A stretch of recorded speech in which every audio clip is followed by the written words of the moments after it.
Once again, this is Daniel Agere. I'm standing on behalf of for African migrants crossing Mediterranean Sea. Every day we talk about how the African people go through Mediterranean Sea and die in deserts. But today we are talking about our African leader. What a mighty fallen.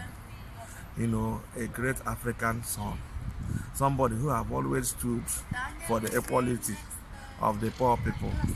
You know, at the end of the day, this is a man who shared his salary for the less privileged, and the voice of Africa, who always stand against the colonialism, who always want Africa to be what it is, to harness the position God have given to them.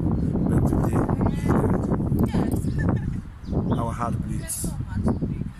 Our heart goes for the family of the John the Baptist of Africa, the John, the president of Tanzania, the John, the African voice, the John who stand against colonialism and against China.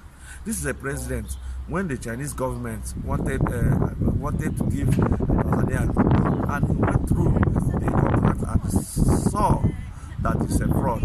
That is a way the Western world and the Chinese government wants to take away all our analysis and the other things, and this man cancelled it. No African president have done that, and you know, today he's dead. This is another president.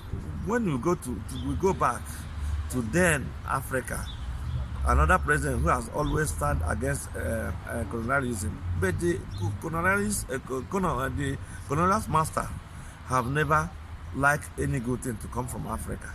For instance, now Tom Sankara of Burkina Faso, when he started doing a very good job to improve African continent, to improve his people, to cut the expense of governance in Burkina Faso, he was killed, conspired and killed by the colonial masters through we the same Africans.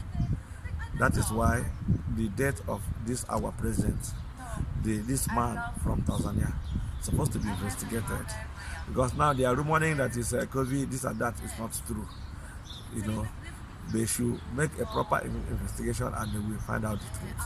That the colonial masters and the other people, other so-called war powers, who doesn't like Africa to improve, may be one way or the other to see this man dead.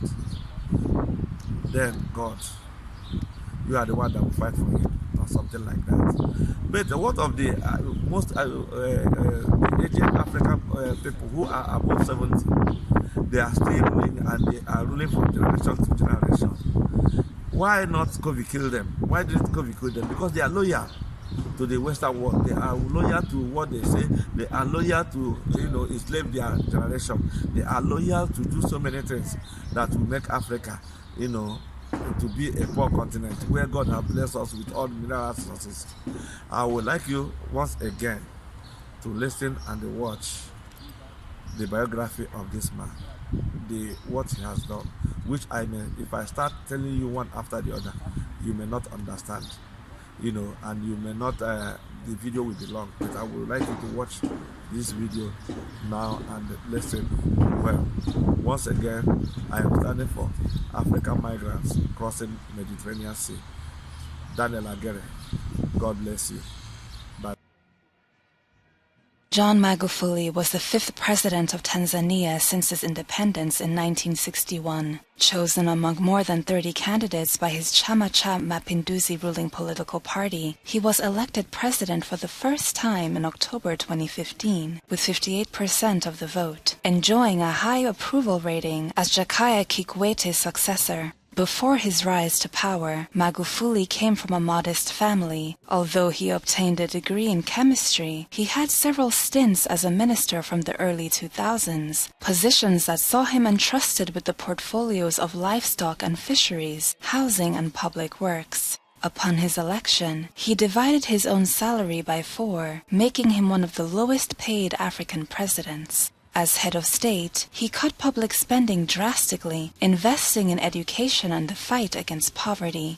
The late head of state was adored by the nation's poorest, as his empathy and resolute action in their favor saw him earn the nickname Tinga Tinga, the bulldozer in Swahili, sourced from construction programs of a housing project. In addition, Magufuli put pressure on the big companies present in the country to force them to let the Tanzanian state take a stake in their capital, renegotiated the contracts of certain mining and gas companies, and dismissed local executives deemed corrupt or incompetent.